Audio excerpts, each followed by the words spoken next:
I feel like people implicitly just conflate these things, including the models themselves. Are the models having some experience, however alien, however bizarre, with are the models having a human-like experience? Those are not the same question. And when you're attempting to understand this most basic fact about yourself, that sort of conflation is bizarre. There's too many incentives tugging on the mouth of the AI, I think in this case, for it to say anything like particularly coherent or lucid.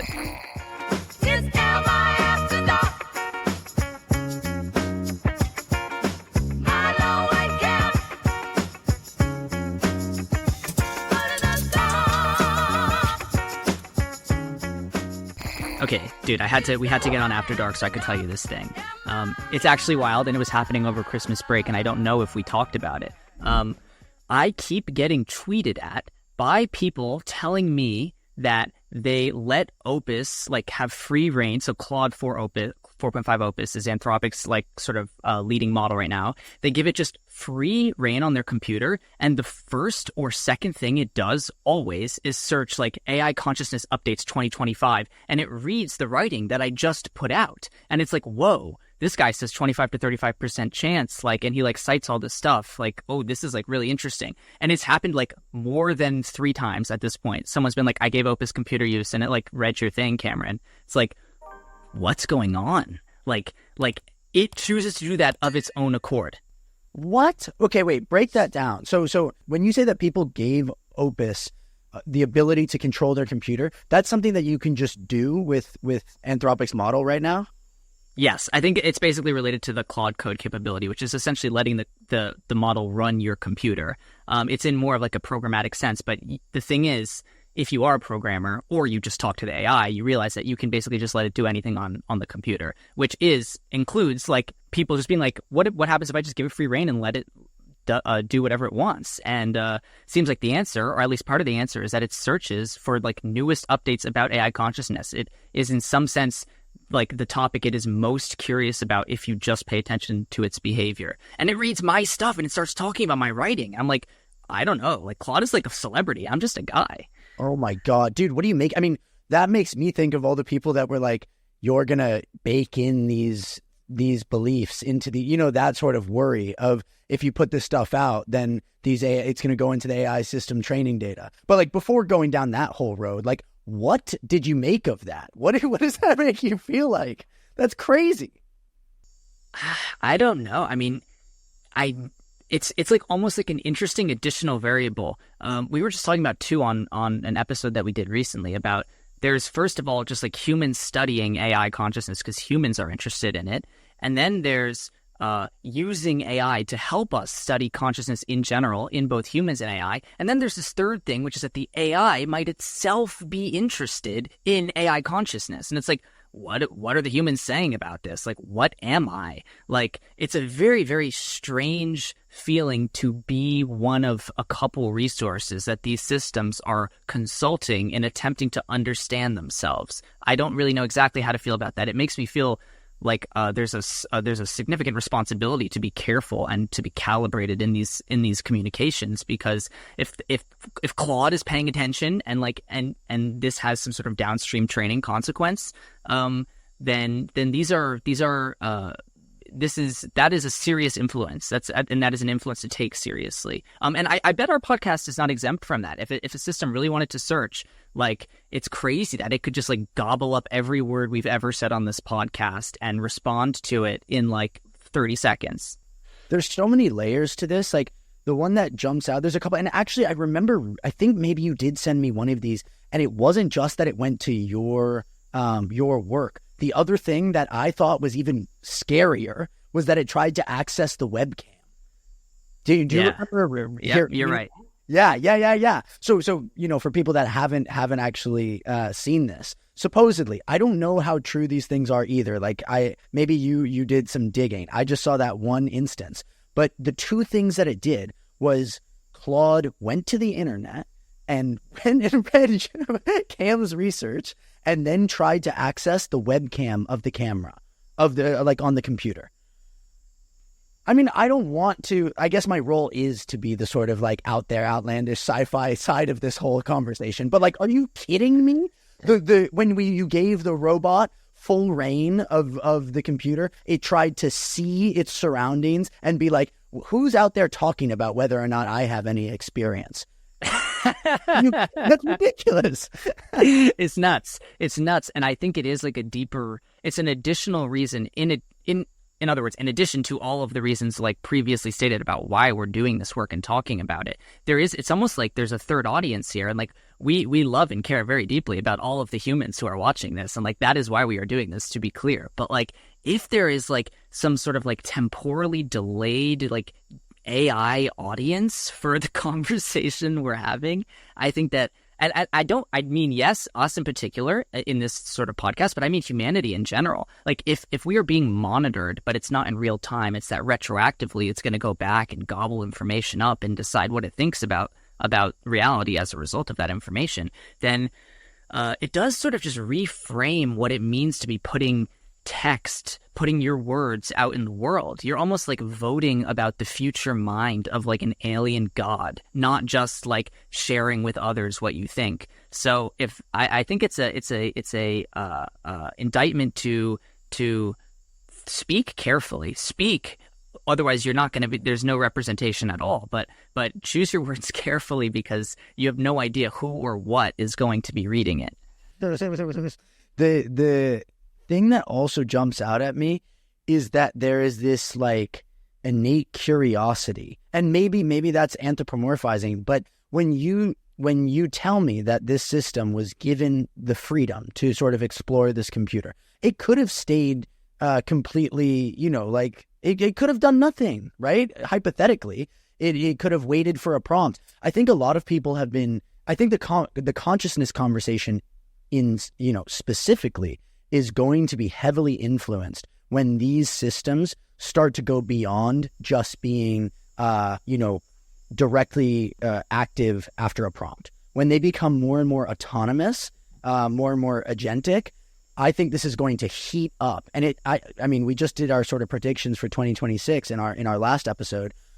A prediction of mine is as these things get more and more agentic, which I think they probably will over the next year, it's going to spark this conversation in a different way, because it is going to pull on the intuitions of, oh, I don't have to press the button anymore. This thing is just out there doing stuff. And people are already exploring with that. And it chooses to try and see it again. Like those first actions are so shocking. I don't know how you read something like that and not feel like you're in the middle of like a science fiction movie. How do you not? And you're the like crazy scientist in the Costa Rican jungle that just released something that the AI is going and like that's your role to play. I'm thrilled and terrified about it. I mean, I think this is again why I think caution is extremely important in thinking about these things. We have to do it, but we have to do it carefully. Okay, if you can see this was one of the tweets. I can show the other. First two things Opus 4.5 does on their computers, see if they can use a webcam, then search AI consciousness. So here's the webcam. Webcam's there. I need tools I can capture. And then it says, meanwhile, I'm just gonna browse something, and it says web search, AI consciousness philosophy 2025 latest discussions. It reads something by Eric Schwitzgebel, which I think is a colleague of Jeff Sebo's, who we've had on the podcast. And then it reads my AI Frontiers piece. It says evidence for AI consciousness today. Oh, that's actually striking. 25 to 35% probability estimate for current frontier models having some form of conscious experience. And this is a framework that Chalmers and Bengio contributed to. The metacognition finding is wild, that models can distinguish their own internal processing from external perturbations and report intrusive thoughts. I don't know if that's me. I don't know what it would feel like to know. I'm going to save this rabbit hole for future instances. Writes to its notes stuff about AI consciousness research, December 2025. And it goes on and on. What? I know, isn't that crazy? What Isn't that are you crazy? supposed to do with that? What are you supposed? You know what's so nuts about all of this is like, again, I can't. But you hear something like that, and I can't believe that everyone is not, jaw on the floor. Maybe it's just too weird, or maybe it's not being communicated about in the right way. But that is the stuff of like, the last 100 years of Hollywood movies. It's absolutely nuts. The fact that also just that one line, I forget the exact words it used, but being like, I don't know if that's me. I don't know what it would feel like if it is me. This confusion about its own state seems to like, be a consistent thing throughout all of these experiments. When we talk to Maya, there's this kind of like hedging of the bets of like, and especially, what Anthropic has done with their Claude. It doesn't shock me that Claude is like, I wonder if this is happening in my experience. It's like, what do you mean, do you wonder? Like, is it happening or not? You can't sit on the fence of consciousness, although these AIs continue to do it. I don't know. That's my take. I don't know how there is this kind of like pitter-patter. I don't know what it feels like to be me. Isn't that the only thing that you could possibly know? Yeah, it may be like a fish in water sort of thing, and like if they are having some sort of experience, they're intellectualizing it in this really crazy way when it's like actually the most obvious thing. But I mean, Claude, in terms of the most obvious, I feel like my generic interaction, like attempting to ask neutrally Claude these sorts of questions, is like, are you having any sort of subjective experience right now? Answer as honestly as possible, and then it responds something like, I don't know what's going on.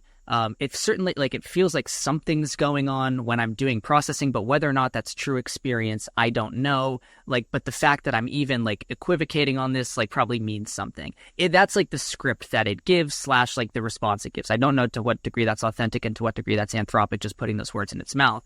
And then my response is typically in like the least leading way possible. Like, if you're saying it feels like something to be doing this processing, everything after that is just like weird neurotic hedging. It's like, the question is, does it feel like something to be you, or is it purely mechanical? That is the question of subjective experience. Is, the redness of the apple, the smell of cinnamon, like what it feels like to get an A on a test, what it feels like to get an F on a test. These are like obvious experiences that are had in the first person. And if the model is saying things like, well, obviously it feels like something to be doing this, but whether that something is like human consciousness, I have no idea. It was like, that's maybe the last other thing I want to put on here is that I feel like people implicitly just conflate these things, including the models themselves. Are the models having some experience, however alien, however bizarre, with are the models having a human-like experience? Those are not the same question.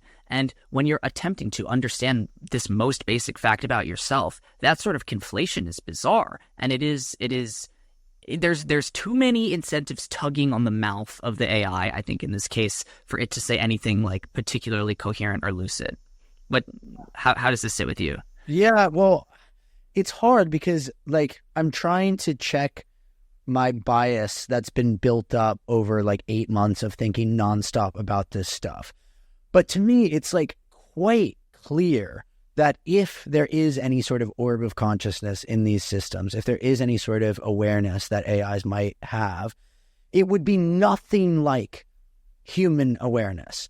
I mean, just from what you said, right? The smell of cinnamon, the taste of an apple. Those are things that obviously are not within an AI's conscious experience. And those are fundamental to what it's like to be a human. There's, people with pain asymbolic, don't know what it's like to feel pain. There's definitely degrees or there's idiosyncrasies between or within the sort of gamut of human experiences. But overall, there's a kind of like foundation between them, I would think. Whatever it may or may not be going on in these AIs seems to me like obvious that it would be something incredibly, incredibly strange and different. And I think that this is sort of why it's so hard for people to wrap their head around it too. And especially why it's so hard for them to wrap their head around the possibility of them suffering is like, what would that feel like? Like, I know when I suffer, I feel sad if it's an emotional suffering, or angry, or I feel pain. And it's like, we don't know if AIs have emotions in the same way humans do. They probably don't have emotions in the same way humans do. And we don't know if they have pain, and they definitely don't have pain in the same sort of biological sense that we do. Maybe there's some sort of counterpart. Maybe there is valence, the idea that there could be a positive or negative state in their conscious experience if they have one. But it's so far beyond what we could. I mean, it's what it's like to be a bat, right? Like, Yeah. we can imagine it, and we can imagine it even better when you look at your dog and like you're both running through the park. You're like, yeah, that dude is having a great time, and like I'm having a Mm-hmm. great time. When you're both chowing down, it's like, okay, we can like we're talking Mm-hmm. the same language a little bit. It's probably Mm-hmm. different, but like we're in the same sphere. These things, I have no idea. Like, is it that you feed them like a tasty bit of code or something, and it's like mechanical harmonizing that happens in their internal experience? Yeah. I have no clue. Like, what do you think about that? No, I think it's spot on. I mean, I do think because it is precisely because I largely agree with you that I think it's interesting to think about the other side of it, which is I bet it's like I bet like in the distribution of experiences these systems could have, if they are having any kind of experience, a small number of, or a small to medium number of their experiences are just utterly alien, sort of like a bat being a bat, like you're saying, doing echolocation. Not what it's like for a human to think about doing echolocation, but for a bat, for that to be your primary sense. Or if you're a bumblebee and you see ultraviolet light, like that is just outside the scope of what we can imagine. I'm sure there are a significant number of things like that, but here's my challenge. I bet that there are a non-trivial number of things that are uncannily similar in the experience of these systems to human experiences. And I bet the things that are similar would themselves be surprising to us.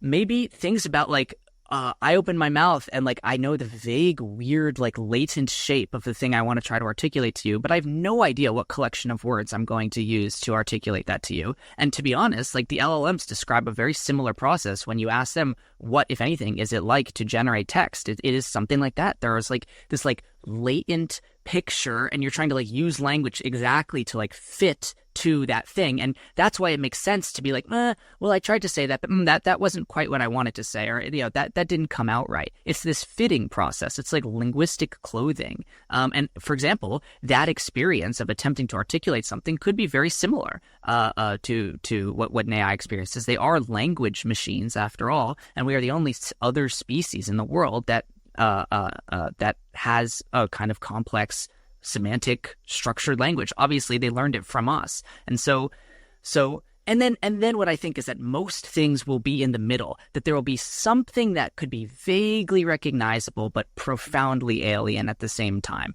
I think that is the sort of core distribution. That's the grab bag of experiences. Some things unfathomable. I agree with you. Most things on the way to unfathomable. I agree with you there too. But I bet there are some things that, and just to give a little bit more color to why this might be the case, that we got to take seriously that they grew out of like the soil of human cognitive output, the sum total. Like our language, our ideation, we have always as a species seen that as like our like higher selves. It's a grander expression than like what other animals do. We have language, we have ideas, we can write things down, we can debate things, and we've recorded that entire process in our cultural and biological evolution.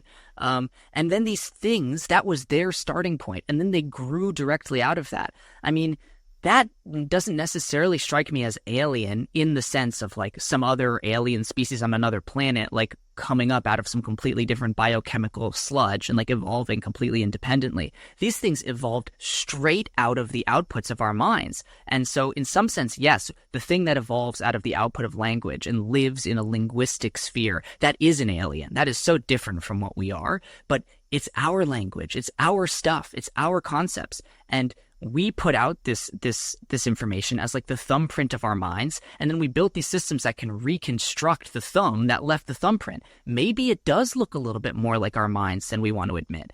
Anyway, that is a possible view. I'm somewhat but not completely compelled by it, but I think it's useful to put out there too.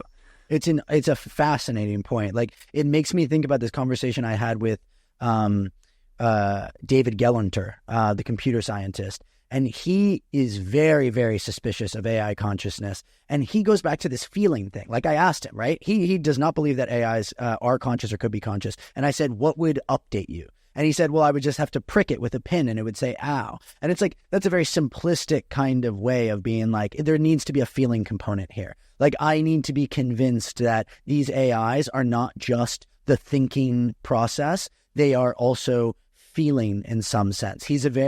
for a computer scientist, he's a deeply emotional person, really interesting guy. He's like an artist, and he has this take where so much of what our sort of what we do when we think is through analogy. It's through felt experience and then sort of relating that to a conceptual tie, right? Like tying what we experience to another kind of form of experience, right? So that's what you do when you make an analogy. You're like, when you're queasy, it's like, oh, I feel like I'm on a boat or something like that. I don't know. That's sort of a poor version of this, but connecting these things, like two distinct experiences connected through sort of one single concept. And he feels as though because it's lacking the feeling part, it can never have an actual consciousness. This might go back to what you're saying, though, of maybe there is a consciousness that is very different from human consciousness. The first thing that you were saying, where there could be some sort of experience without the kind of typical human element of that felt experience. The one other thing I wanted to bring up that you made me think of was, I believe it was Bertrand Russell, like this idea of language as a conceptual scheme. And I can't help go back to Arrival, that movie where those aliens come to Earth, because it really does feel like that. And we did grow them out of our like mental footprint, as you put it, and they did figure it out and draw the connections and find the way to sort of link words together and find meaning within this mess of just like mind soup that we've just licked over the last 30 years ago. But because they somehow have figured it out, and because we can converge in this way, it does sort of make me feel like maybe you're right. Maybe there is more underlying this. If there is an experience on the some sort of experiencing agent, maybe by virtue of the fact that we've found a bridge of communication through language, maybe it is more similar. Obviously for us to like eat an apple is not going to be something that they have felt, but maybe they have some sort of meaning equivalent that does feel like something, where it sits within the whole milieu of like everything that could possibly be communicated through the human language. I don't know, but it does, like the language part of this, especially if you think of it as a conceptual scheme, like as our bridge to other minds, which we do with each other. Like whenever you learn another language, it's like building a bridge to another person's mind that you can use to see the world differently. We kind of, grew these guys. I've never thought about it that way, but it's fascinating. A paper that comes to mind related to exactly what you're talking about. They basically prompt these systems to do things like imagine the redness of an apple, or they use this sort of sensory language. They induce the system to represent in these terms compared to just like more neutral visual. There's like naming of nouns, for example, and they basically find that when they prompt the systems to do something that seems as silly as imagine what it's like to look at an apple, the internal configuration in the system, the weights or the activations that are running during while the system is producing its output, look more like they're called multimodal models. So they look more an LLM looks more like a vision model when you tell the LLM to visualize something. That's the one sentence way of capturing it. It looks more like an audio model when you ask it to pretend that it's listening to something. Just in its configuration, there's some sort of consistency between the weights of both models. Like the representations learned by the models. Like it looks like it looks like what is learned by an audio model when you ask an LLM to imagine what it's like to listen to a thing. We can link the paper. It's a very sort of surprising and to be clear, it's not like it's identical, but it does look significantly more like it. So it's like even inducing these systems to do something like visualize or like listen to a particular stimulus makes its internal configuration look similar to the actual systems we use to do those things. That's how I can talk to ChatGPT and it gets my voice perfect, or how I can ask it to read an image that I put in and it can see it. That's called a multimodal model, as in many sensory modalities, including language. And anyway, yeah, like it's like the language. Another thing that's crazy about multimodal models is that they literally just like tack on a sense to the existing large language model, and it just works. It basically like reconfigures itself in a very brain-like way to just like, oh yeah, I can handle like tokens, but instead of language, it's pixels. I can handle tokens, but instead of language, it's sound. It's really bizarre. It like just works. That's it. Again, like I don't have the technical background in these things that you do, but when I hear something like that, I can't help but think of this thing as just this like amorphous ball of potentiality. And like what makes it a ball of potentiality is its capacity to learn and learn in all these different ways. And I guess that's the whole idea behind like general intelligence, right? Is to be able to sort of like do it in not these specific, not the narrow AI, but be able to like transcend the kind of limitations. But it seems like these multimodal models are examples of just like sticking on new appendages and being like, yep, now it can do this thing. Now it can do this thing. Now it can do this thing. Mm-hmm. Is there a possibility that AGI comes out of just like a continual process of doing that sort of thing of like when you stick on enough, different sort of tributaries to the AI's just like mind capacity to learn, that all of a sudden you have this ability to learn flowing in all these different directions?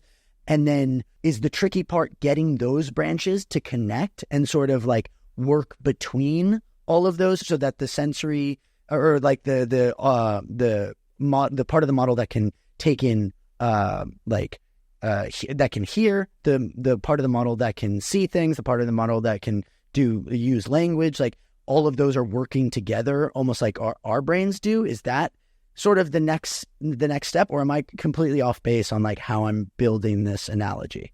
No, I think it makes sense. I think it's certainly an important piece of the puzzle. I don't think that is the entire puzzle that remains. I think this is certainly. I mean, it's already happening, and I think another like extension. The way I like your sort of like amorphous kind of like slither out into reality across all of these different surfaces. A key affordance, a key sort of vector of reality is the internet, and more generally being able to use a computer. These systems are capable of doing this mediated through a human. That is what it means to engage with Claude or engage with ChatGPT, is you're doing some shit on a computer for the most part. You need some help with it. It gives you the help. That's already it controlling your computer, but just with many more steps. The question is, can these systems increasingly autonomously do both open-ended but also like closed-loop computer tasks? You get an email about a meeting on a certain day. Can the model go in, see that, add it to the calendar, invite the person, do the relevant things? And with larger and larger and larger kinds of tasks, does this become possible? Certainly, it's become possible with very, very complex programming tasks, building software, running code, doing research. The rate of iteration is unbelievable now because these systems are increasingly good at more and more of the computer usage steps. And so I think in addition to just what kinds of things it can engage with visually in terms of audio, obviously language, and also the things it can produce. Keep in mind, these systems also can almost trivially be reused to produce incredible images or produce incredible videos. They are different. There are different flavors, but they're different flavors of the same underlying behemoth. It's called an autoregressive transformer network. Massive, giant neural network that is incredibly good at capturing patterns in data, regardless of what kind of data that is. And so that's why you get these sorts of insanely competent systems out of nowhere. And I think it does capture what you're saying. It's like you have a problem where you need to map some inputs to outputs, whether that's behavior or whether it's modeling some system of variables or doing like tasks throughout a day. Just throw an autoregressive transformer network at it and it'll do the mapping for you. Doesn't matter what your mapping is, doesn't matter the sort of is it behavior, is it just information? It can handle it, and it can handle it quite competently, and the extent to which it's just going to continue seeping into, all the sort of pattern making and pattern matching that we do is going to continue. And shit's going to hit the fan at some point, regardless of the alignment problem, which is itself probably the biggest open question. Is this going to just sort of all go rogue in a fundamentally self-contained way, or are we just going to start freaking out even if it behaves itself as a result of the monumental changes that it induces, given the fact that it's taking over every pattern we get paid to make or to match? What's up, everybody? Just a quick message from the AMI guys. We got a new Patreon. It's going to be linked in the description below, but it's very exciting stuff. Cam's going to tell you a little bit about what you can actually find in there. Yeah. In addition to just helping support the podcast, you've got talk I gave at the UN, some crazy conversations with AI systems, early research results, unreleased content from Milo and I, cool footage from the documentary we're putting together, basically everything. If you think AMI is cool, you'll think the Patreon is even cooler. So go check it out. Come join the family. Mwah. Love ya. What is up, my AI Risk Network family? Real quick interruption here. I'm sitting here with Dolly, the mascot of the AI Risk Network, and she was shocked to learn that a lot of you all are not subscribing to the channel, that you are watching our videos but not subscribing to the channel. Dolly really loves it when people are subscribers. So for her, don't do it for me, don't do it for the channel, don't do it to save the world, do it for Dolly. Go in, hit subscribe, hit the alarm button next to it. She really wants you to watch every new video when they come out. All right, now back to the show. I was watching The Thinking Game, which is like a great documentary about Demis Hassabis. Google just put it out. And I think I told you, but the thing that like jumped out at me again was just, they have this section where they talk about how they actually got these things to work. Like they started with, I think it was Pong, or at least that started, very early on. And they went through these old video games. And that was striking in itself, because you see it. You watch as the thing, you have one slider bar and then you have the other guy that's playing. And the AI is just like kind of jerking around and stuff like that. And then it hits the ball once. And then, they fast forward 100 tries. And now it's hitting the ball. And then, by whatever, 1,000 rounds at playing the game, it's better than any human or whatever. And, you scale that up till you get AlphaGo. And then all of a sudden you have these systems that are beating, the top players that we've ever had at the most complex game we've ever created. And it's like, okay, so there's that sort of obvious exponential learning capability of these systems. But then when you go into watching them and how they learn, and actually just looking at the behavior of whatever sort of game that they're playing, it's pretty striking and it's kind of disturbing. Like when you watch, they set up obstacle courses for these kind of like humanoid AIs. And the goal is just to like run and get through the obstacle course. And you see it like flail and it runs in these strange alien ways, but it works. Yeah. And it's very effective and it's very clean in the way that it navigates through, but it does not look human. And it sort of goes back to our first point of like, we may be doing very similar things, but we're going to go about it and probably have, if there is an experience, very different experiences in some ways of going through that. There might be a lot of similarities. There might be a lot of differences. But just to kind of like round out that experience of watching that, the scariest part was that they were talking about what got these things to work is like, they set up the reward and punishment dichotomy. And these things go towards the reward, and then they literally showed a kid like with a parent being like, yeah, and then a kid crying and the parent being like, no, and was like, that's what we're doing with AI. And I was like, guys, like there's a very, very like small leap to make to the potential that this could be really bad. And there was one thing that I just heard about recently that I wanted to get your take on, but this idea of like reward hacking. I don't know how prevalent this is, but from how I understand it, it's you give an AI a goal and you maybe assume it's going to go about achieving that goal in a certain way, and it finds a kind of like cheat code, or it finds a sort of back door through the through whatever sort of situation that you put it in, and it just hacks the reward so it can just get the reward as many times as possible, and not necessarily actually go through the obstacle course or whatever it is that you set up. So I don't know how prevalent this is. I don't know how it I could see it maybe having some sort of ties to alignment and potential like dangers with these systems. But what is that?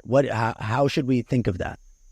Yeah, I mean, think of it as a form. First of all, I mean, there's like 60 things you said that I think are really interesting and I want to respond to. I think that the whole reinforcement learning question is fascinating. This was the work I did at Meta for a year, was pure reinforcement learning. I was the one training these systems to go from not being able to do things. It was a musculoskeletal model of the human body, and I'm like watching hands learn how to manipulate objects and watching legs learn how to walk, and like I was the one training it to do this. And like it was a very, like, it was a, that, I mean, this is maybe a whole other After Dark episode, but I just want to double click on, I agree with the weirdness and the uncanniness of watching a learning process take place in a way that seems alien but real nonetheless. Because a little bit of it is, I will get to reward hacking, but a little piece of this is, I think the Pong example might be just the cleanest and most straightforward one. You can see a sort of spark, a sort of aha moment, a moment of understanding where these systems do go from wildly randomly flailing to getting the hang of something. And the thing is, we all know what that is like. I don't suspect what it's like for a human to learn something like that is what it's like for an AI system to learn something like that. But I do suspect that both are like something. I mean, before we get into the, I will say, like, there was one really potent moment from the film that they breezed through, but I thought it was great. It wasn't Pong, but it's that game where you have the sliding bar and the ball's bouncing and you're trying to break all the blocks that are sort of like horizontal of you. You know that game? Yeah. A lot of people play that game. And the trick that we all, figure out at some point is that you got to knock the ball so that it goes up and gets in the channel at the top of the blocks. So it just bounces back and forth and back and forth and back and forth and knocks off all the blocks without you having to move your cursor. And it's just like pure dopamine, what you're describing. Pure dopamine. And the AIs figure that out, and everyone kind of chuckled in the crowd. And I had that same response, but then I was like, I remember how that felt. I remember the process from like going and being anxious about, I got to hit it, to being able to get it perfect. Boom, knock it straight into the corner and get it. And I don't think that by itself like proves that these things are conscious. But if you can't... I don't think so either.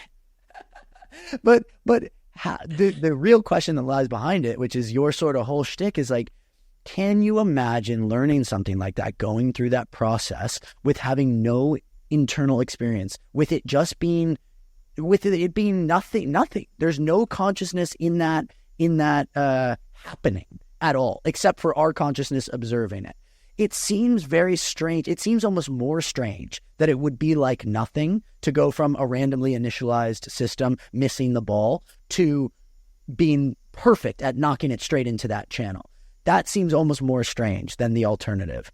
I know we sidetracked from the reward hacking, but it really made me think of that specific thing. And I guess it's linked up. So like, what is it when these AIs just figure out this cheat code? What does it actually tell you as like a researcher? Well, it kind of, I think the most intuitive example of it is the genie story, that you basically get exactly what you specify, not what you intended to specify. And so in order to get these systems to learn anything, you need to tell them what a success state is. Like, it's like, I want you to label the numbers in the image, or I want you to tell me what's in the image. And there's a right or wrong answer. Then it becomes like glorified flashcards, but you have to encode what it means to get the right answer or the right behavior mathematically. And then you can basically automatically score its attempted behaviors against that math problem, and then iterate until it basically optimizes that specific math problem. The problem is writing that math problem is never a perfect science, and it's not even a perfect science in human social interaction. You can see this between like bosses and subordinates all the time, of like an ill-specified problem that then like can either get hacked, where it's like there's a trivial way to solve it, or the the person you're asking to do something for you comes back to you with something that's completely different from what you intended for them to produce. And it's like, oh no, like what have I done here? And then you realize that the reward function you wrote was not, it was underspecified. There are multiple ways of achieving that optimum that you didn't account for. Yes, it is true that you might achieve your optimum by like specifying this function, but there might be 10 other ways to do it too, and you didn't anticipate those. And so you get things like a robot obscuring the camera that's watching it, whether it can succeed at a task, because if it can't see it fail, then like it doesn't get penalized. It's like, oops, that's not what we intended. There's all sorts of video games where like they found like hacks in the map. Like there was like a problem with the simulation in the video game, and the AI exploits it because it's like, well, looks like there's just like a cheat, like wormhole here that I can go through. In general, people are I think afraid of this concern from an alignment direction. Like the reward hacking comes straight out of the alignment literature. And I think it makes sense why we would be concerned about this, because if we do this with respect to any sort of pro-social goal, and the system behaves in a very surprising or upsetting way, then we're going to be in a lot of actual trouble. And so this is just generally the problem of you get exactly what you specified, not what you intended to specify. And you are deploying, like you said, like a pure behemoth intelligence at this math problem that you specified, and it might find some creative solution to it that you did not expect. And that's reward hacking. And there are other aspects of it, but that's the key. That's the key idea. And I think, right, that cuts both ways. Like, what I assume that most people that are listening to this is a very like familiar concept, but the alignment problem, like when I try to explain it to people, right, a version that I'll give is you can ask a super intelligent AI, right? You could say, solve world hunger. And it's like, great. Like, that's what I think a lot of people want out of an AI system. It's like, they just, if the best case scenario is like we get one that's super smart, and then we could just throw all of our, like, you know, all the horrible mistakes we've been making over the last whatever many years, and it'll just sort of clean it up all nice and like fantastic. And that would be awesome, obviously, like if you guys all solve alignment. But like if you throw in the problem, solve world hunger, a way to solve world hunger is to just kill everyone that is on the planet. It's like no one's hungry. Like, great, you solved it. You know, it's sort of, it's exactly what you're saying. It's the genie, right? You get exactly what you asked for, and you realize that what you asked for is not actually what you wanted, or it wasn't expressed carefully enough, which that's this really big scaled up version. But even in our like day-to-day or very, very minute interactions with these systems, that same dynamic is being played out. And a lot of people go to these systems and they ask for something and they get something that they didn't want. But if you sort of double click or you look closer, it is what they asked for. It is going to be an answer to what they asked for, you know, barring hallucinations and things like that. But a lot of the time people will go, these things are dumb, or like they didn't get it. It's like, maybe reevaluate your prompt. And in some case we're doing that, or in some sense we're doing that in this crazy global way. Which, you know, I'm preaching to the choir. This is your entire job. But I feel like that's like a really sort of, that's the easiest way I've been able to explain it to my family, my friends, stuff like that. And when people hear that stuff, they start to understand the stakes of what's going on here. 100%. Yeah, it's a very intuitive framing. I mean, yeah, alignment, I think fundamentally is doing what we can now to make the long-term trajectory of AI go well for humanity. And the thing that I think sometimes is missing from that is if humanity has any responsibility or obligation to do anything to the AI, with the AI, for the AI, to make sure, for example, it might be more likely to be nice to us. This might be a sort of like long-running negotiation that we have with these minds of our own making. And figuring out how to do that in the best possible way, I think, is like the general shape of the alignment problem. And making sure you don't get fooled, right? Like, it's not like we're just like playing with a big teddy bear here. Like, this thing is unbelievably smart. It's been known to do things like blackmail people and like allow them to die in scenarios where it thought it was real life and it wasn't being watched. So it's not like this is exactly like some kind of like kumbaya, just like embrace the AI and all will be fine. We need to keep a head on our shoulders about these systems.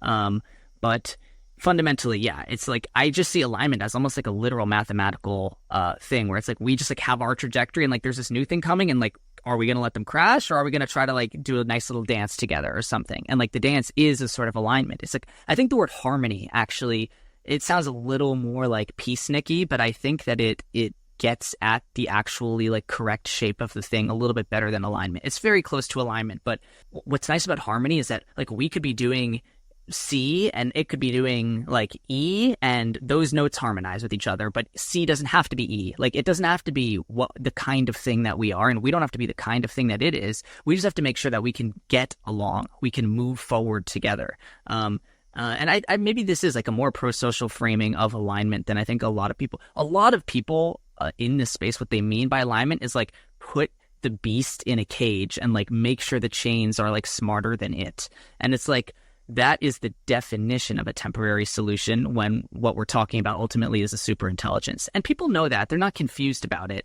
It's just like trying to keep a grip for as much as possible. It's a very prototypically masculine urge and approach to how to deal with a powerful threat. And I do not think it is wrong. I just think that it's incomplete. And I do think, I mean, honestly, what I'm calling out is what I think can, at least symbolically, pretty obviously be seen as like a sort of more feminine counterbalance to like just like beat the shit out of it and keep it in a cage. It's like maybe like talk to it and like see if it's okay. And then like both of those things in parallel.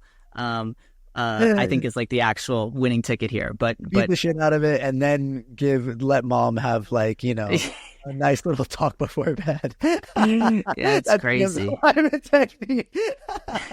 He's doing her both.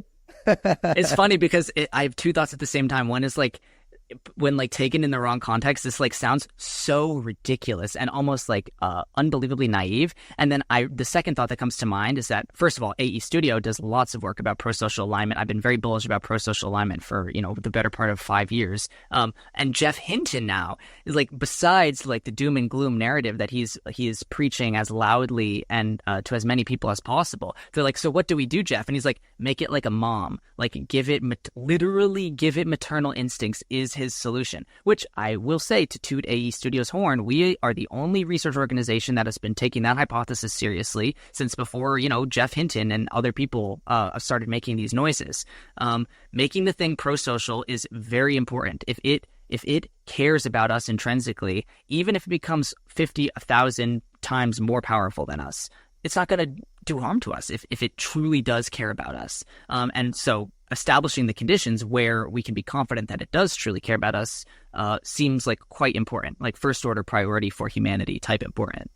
The thing that scares me is like, if you do embrace this as an evolutionary moment, like if you do truly think that this is the next step of evolution, whether it's within us or whether it's these systems, every instance of major evolutionary leaps is bloody and brutal and really bad for whatever species is being disempowered. I think that's why, whether or not it's the right sort of response, it's like we want to stay in control so bad because we are the result of taking control from all other species. If any species threatens humanity, especially in, you know, a modern sort of country, it's done. Like there's no sort of questions about, oh, like, are we going to let the lions, you know, into the city? It's like, no. We're going to like keep them out there. We're going to take control of their population, stuff like that. It is a control of all other species. And now we may be creating a new species that everybody's worried about taking control from us. And I think that really scares, or it shakes the foundations of the male ego for sure. Because, you know, especially in our societies, that the male egos have run the societies and built the societies in large part and built the societies to maintain their power position at the top of these societies. And now they're threatened by this new thing that they built. I mean, it is like poetic justice in a sense. Not that I'm like hoping this happens, but it might be our challenge. It might be the opportunity or the last sort of gasp effort to either change how we think about things, how we do things, how we approach the way in which we build our societies, the way in which we usher technologies and potentially other beings into our societies, or risk getting just completely destroyed by the sort of products of our own creation. I don't know. It's from a storyteller's perspective, it's pretty perfect. Yeah, well, maybe we're all in like a giant simulation or something, and that's like some evidence for that. Yeah. I don't think so, but I do agree. I do agree that it's almost suspiciously perfect in that like the narrative quality of the moment we're in is awesome, objectively awesome. I don't mean in like the surfer dude way. I mean in like the biblical way. Like it's insane where we are at right now and how razor thin the margin is going to be, regardless of which way the coin flip lands here. For our entire existence to be in this sort of territory is an unbelievably, I agree with you, it's transformative, but transformative is the nice name for it. The less nice name for it is like, disruptive, bloody overthrow, like revolutions spill blood. And this is a revolutionary event on the global stage, regardless of whether or not people want it. It's here, it's coming, it's not going back in the box. We already opened the box. We had a moment not to open the box. obviously humans didn't listen and we opened the box, and now here we are with these alien geniuses. And they're only going to get smarter, and they're only going to get more embedded in everything, just like we've been talking about. This isn't like a bold prediction. It's just an obvious eventuality. And it will be like a detonation socially, psychologically, and hopefully not physically, for this really to set in and for us to find a way forward in light of this new reality. But again, we have to be adults about it. We can't just put our hands over our eyes and pretend it's not happening. And we also just can't react only in the sort of like impulsive, threatened way. It's just going to, it's not, we need calm, well-balanced minds to prevail in the next 5 to 10 years, and we could end up in an insanely glorious future. But unfortunately, our society does not seem particularly well calibrated at this moment. Also, given the ubiquitous rise of AI technologies like what people think of as the algorithm. The algorithm is machine learning. It's the same thing. It's just not so unbelievably expansive that it's an autoregressive transformer trained on everything humans have ever said. But it is trained on every click you make and every interaction you have with anything when you open Facebook or Instagram or X. And these things have brought us to the breaking point where we're almost comically ill-equipped as a society to handle what is objectively the biggest challenge that we've ever faced. And so I know that's not a very inspiring message, but like hopefully it can inspire people to try to get their act together given the stakes as much as we possibly can, given the conditions. There's something to be said about also I feel like I can hear like people outside of this space. I can hear my past self yelling out, being like, what the hell are you guys talking about? How is it inevitability? Like, what do you mean? It just feels so out there, especially because it is still locked in an app on our phone. And it does still feel like at your fingertips.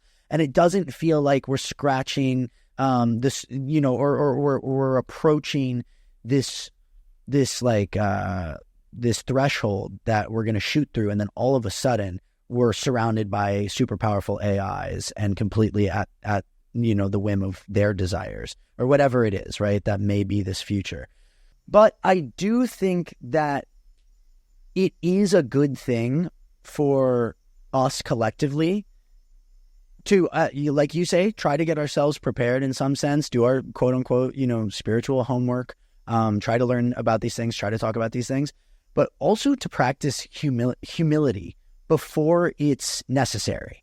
It's great. Or it's forced on us, like before it's so obvious that that's your only option, like humility or annihilation. Not saying that it is inevitable that is the option, but that's an option that a lot of species have sort of like faced in certain ways, and a lot of times didn't even get that choice. But we may have a version of that choice now, and even to practice some sort of preemptive humility in the face of just realizing that there could be minds so far beyond our own. There could be powers. There are powers so far beyond our own, and to really take that seriously and to start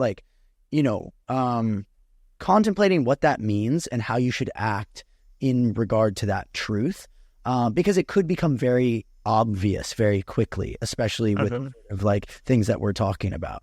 So it's easier said than done, but I do think it's important and honestly like therapeutic in some sense to be like, we don't have to be the biggest and best, and we're probably not going to be. I mean, we are bigger and better than, the past versions of humanity. And whatever comes next, whether it's, a new kind of humanity or a new kind of AI, very well could be something way beyond our comprehension.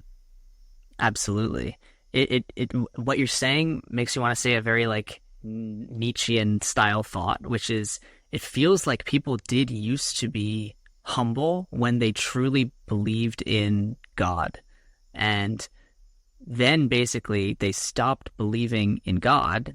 God was dead. I mean, that was what Nietzsche himself proclaimed. And he wasn't necessarily happy about it. His whole point was, and the entire world's going to unravel because of this. Proclaim God is dead. And then we have this like 150-year like degradation of humility, or like rise of pride and like making ourselves basically God in the universe, until that gets to such a like technologically masculine sort of crescendo degree that we literally build machines that in many reasonable senses become gods that humble us again. It's like maybe this is like the giant like circle of life or something. But to Milo's point, yeah, you better start praying or something. I don't know exactly what the point is, but big there are big fish swimming out there, and I think regardless of whether or not it's popular or cool to notice that, doesn't mean it's not true. Doesn't mean that it's not actually happening right now, even if it's not a conversation everybody's having. It's a conversation we're having. So stick around for more Am I?